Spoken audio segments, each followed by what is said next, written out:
The next person up, guys, I've been in the business for 40 years, and I know everybody thinks that's cool, but my heroes in the business are women. When I got in the business in the 80s, it was women-dominated. It's still women-dominated because, man, they are my heroes because Ebby Holiday, everybody else, they're all my heroes. And I looked at Tina, and, man, I'm telling you, she's a hero to me. Let's give it up for Tina Caul from Raleigh, North Carolina! Thank you, thank you, thank you.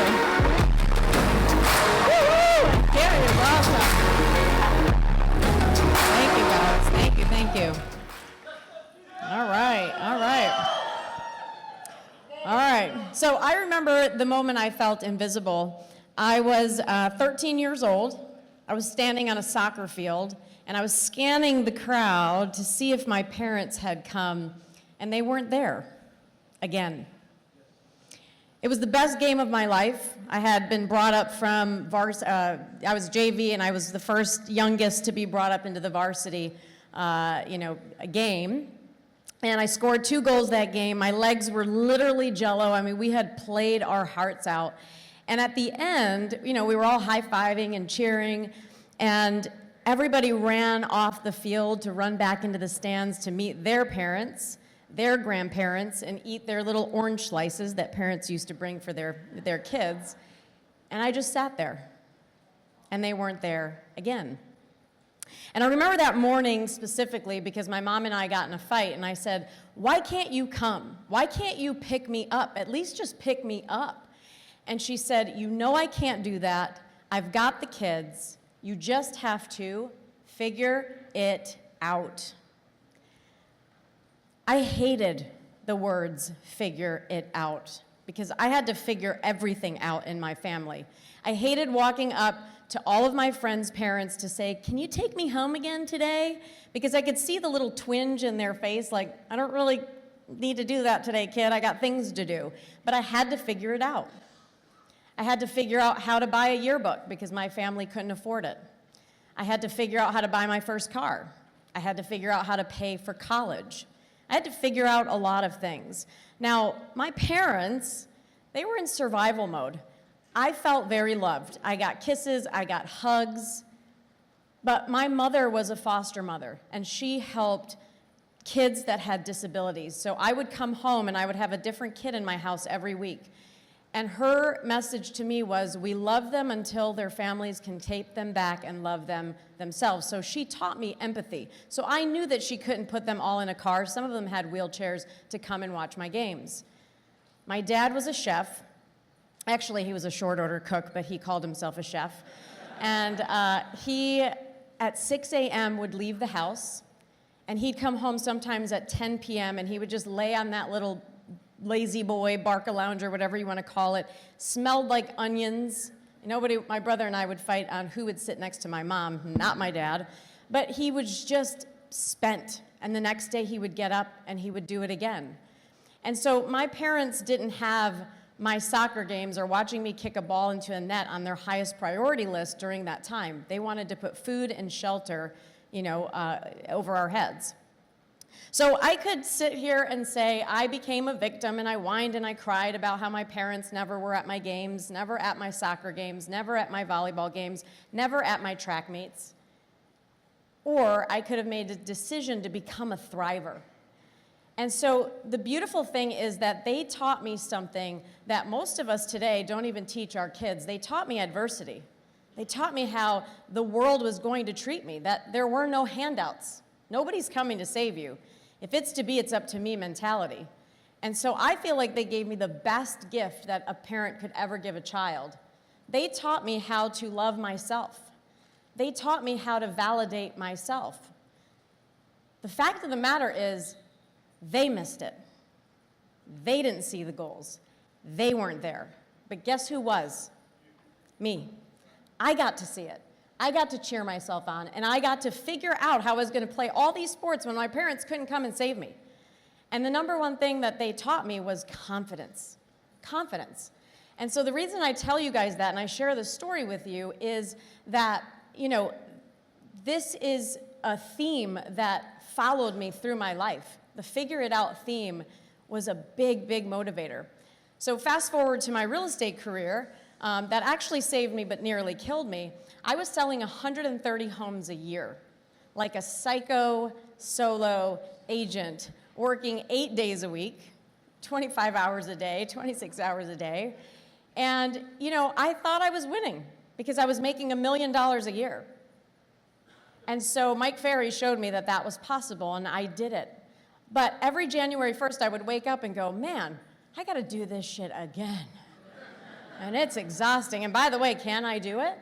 And I would stay up at night, probably with all that anxiety that Gary was talking about, you know, and just sit up in bed, and I would go, this can't be it. This cannot be it, because this is a job. This is a high-paying job that's full of stress. When I used to go on vacations, I would watch my son and my husband by the pool, and I'd be like, I'll be right back. I gotta go do a deal. I know all of you have been in your room doing deals, right? Have we not? And so that's the reality, is that we have this cycle in this business where they don't teach us how to run businesses. They teach us how to be consultants one-to-one for the rest of our life with no exit strategy. And so there was a moment that changed my life in April of 2019, and that was the moment that I discovered eXp Realty, that Glenn Sanford built. Michelle Sayward, I don't know if you're in this crowd, and Dave Sayward, they called me and said, I know that you need this because I was just about to buy a mobile home park, which now I'm pissed because Pace Morby buys mobile home parks. I should have bought it. But anyway, I was about to spend $2 million and buy a mobile home park because I wanted to figure out passive income. And so they showed me this model, and immediately I was bought in. I'm like, this is amazing, let's go.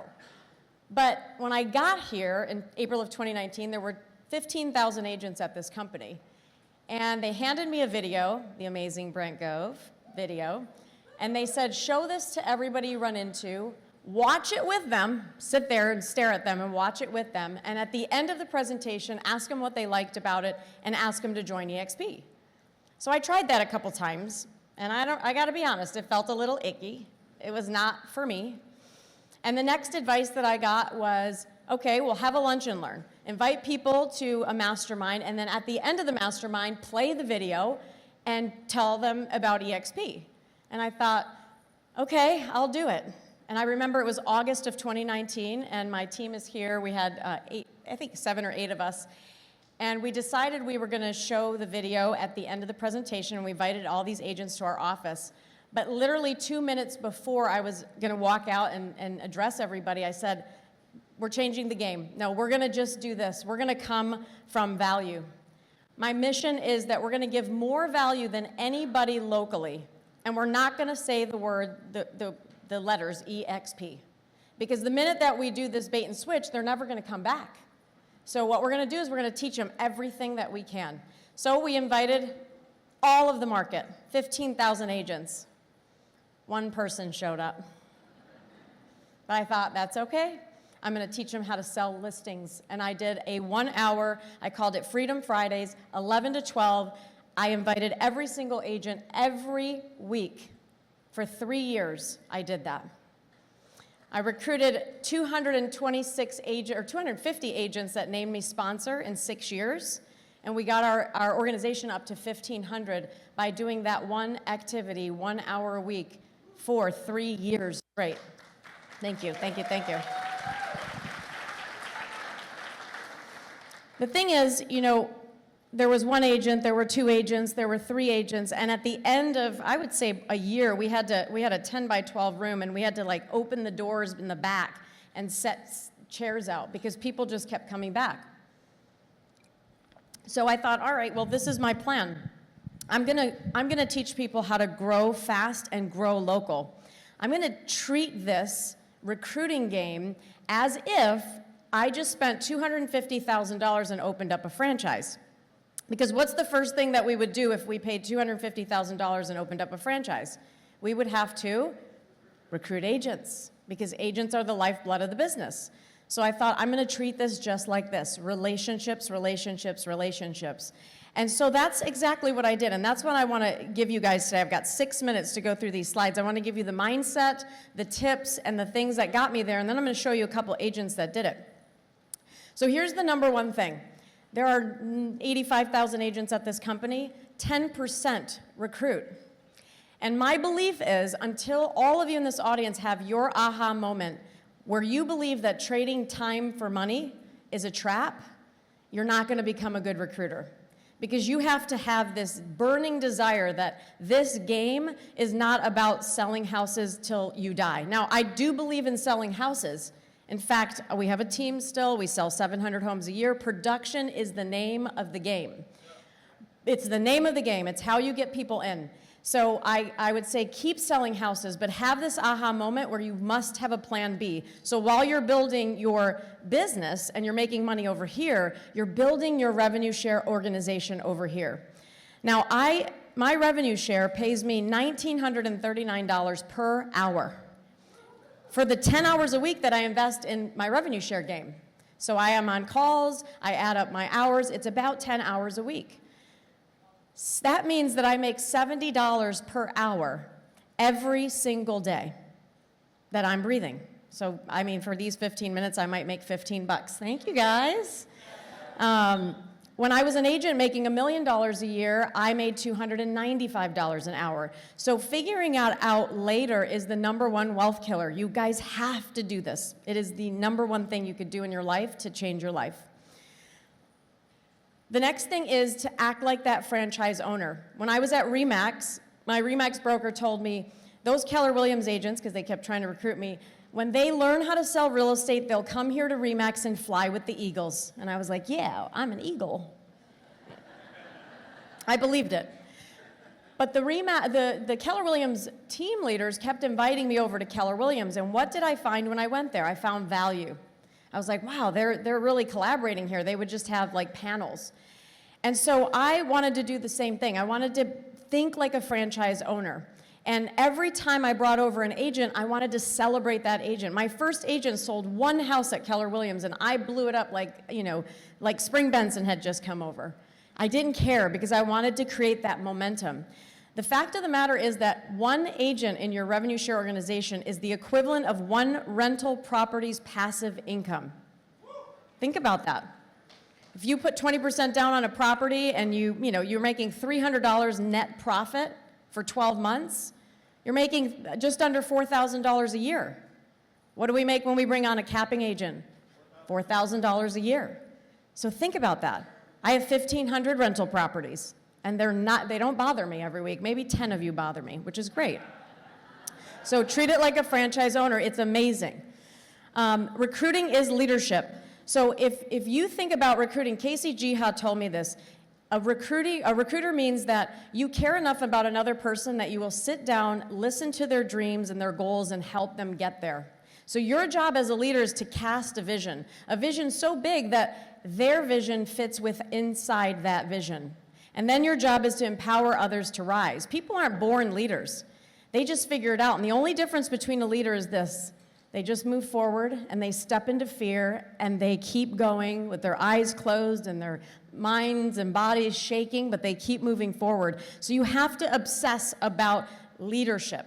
Read leadership books and say, how do I move people? Because you are in the people moving business. You need to move them from point A to point B to point C to point D. And the goal is to become that great leader so you can bring these people into your organization and they'll want to follow you. #4 is stop caring what people think. When I made the move over, our regional owner called and said, Tina, you're going to blow up your business if you move to EXP. It's a pyramid. And I said, okay, well, I'm still going. Well, I'm going to have Gary Keller call you. I said, okay, you can have Jesus call me, but I'm still going to EXP. Because the reality is, I just knew that when people try to stop you from something, herd mentality is real. They want you to stay down. They don't want you to do something different. So when you start recruiting and putting it out there, your friends might go, oh, who does she think she is, becoming a recruiter? It doesn't matter, because you're either the person that builds wealth or you watch others do it. So you really have to stop caring what people think. And I love Gogo. She's not here, but she always says, when you pay my bills, I'll care about what you think. Right? So thanks for that, Gogo. All right, I got 1 minute. This one's really important. When I was 10 years old, I was part of a spelling bee, and I spelled pyramid wrong. And when I walked off the stage, I saw people laughing at me and snickering. And of course, it took 30 years for me to get back on stage because I didn't want to ever feel like that again. But here I am 30 years later, and when I was 40 years old, I was so afraid of speaking, but I came to this company and I thought, I've got to get better, I've got to get on stage.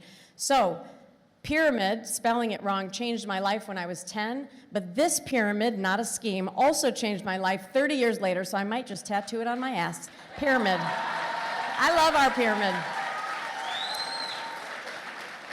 So you got to become omnipresent. Social media is marketing media. If you guys aren't marketing, you are losing. I built a YouTube channel, and if you go to my YouTube channel, everything's free on there. My videos, I went from 0 subs to 23,000 subscribers. It's the crappiest videos possible. There's no intro, there's no outro. It's my Zoom videos of when I did those weekly masterminds for an hour.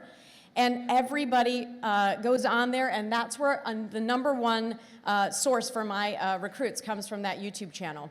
So you want to record everything. You guys have phones in your face. Record what agents want to share. When you're with a buyer or a seller, put that phone on and record that. Send it to a VA for $5 an hour or $6 an hour. Make reels. That stuff is shareable when you guys are out in the wild. You guys have so much information in your brain, you can monetize it, but you're not. And then you're trying to get on a video and say something that's inauthentic, and you're like, it feels weird. It's supposed to feel weird because you're scripted. So focus on being unscripted. How you started in the business. Record that. You know, all those pain points that you had as an agent growing up through the business, those are the things that you need to start sharing, and give everything away for free. I ran out of time. Do I have 3 more minutes? Okay, 1 more minute. So I'm going to go with Brooke real quick. These people followed the exact formula. So Allison, she was in South Carolina, came on with 80 people. They do weekly masterminds every single week, and they have 130 people, or 150 people in their downline in 18 months. That's amazing. So every week they do Empower on Wednesdays, and you're all invited. They would open that up to you. You saw Blair yesterday on stage. Same thing. Within 14 months, they have over 225 people. Every week, BLA does something. Every week, every week, every week, and it's in person, and that is huge. So your biggest expense is your delta. It's the difference between where you are and where you could be, and it's measured in regret when you fail to take action. My team knows this, and I say it all the time. Action takers are money makers. You gotta take action. You gotta move forward and just do the thing without caring what people think. So go figure it out, but know this, we're here to help you. You just gotta ask. And before I leave, I'm gonna ask you guys one favor. If you guys could scream out, figure it out for my mother in my phone. Can we do that? Okay. And maybe we're gonna say, she figured it out. Can you do that for me? Okay, let's do it. Really loud on the count of 3. 1, 2, 3.